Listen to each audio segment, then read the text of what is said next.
अस्सलाम वालेकुम। उम्मीद है सब दोस्त खैरियत से होंगे। आज के जवाब what is the diameter of earth. तो ये है 127/42 किलोमीटर।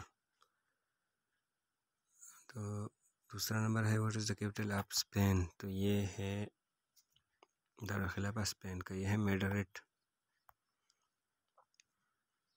तीसरा नंबर है where is the world largest leisure pound. ये है इंडोनेशिया। फोर्थ क्वेश्चन है at what speed can honey bee fly.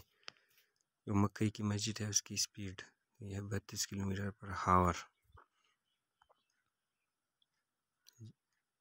आप लोगों से रिक्वेस्ट है, जो लोग नए हैं चैनल को ज़रूर सब्सक्राइब करें।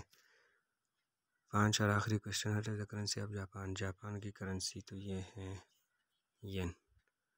इजाज़त चाहूँगा। अल्लाह हाफिज़।